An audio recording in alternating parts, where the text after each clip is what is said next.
So ito na yan, tubo natin. So ready to ready to drive na. So yan, 60 feet yung core na rod natin. So yan, so ito na, paint na. So yan, 1, 2, 3, 4 40 feet plus 20 kasi kailangan mo yan ng 20 para hindi ka maipitan. So yan, so ready to paint na to.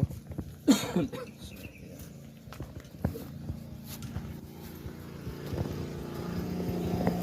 so yan, dismantle yan.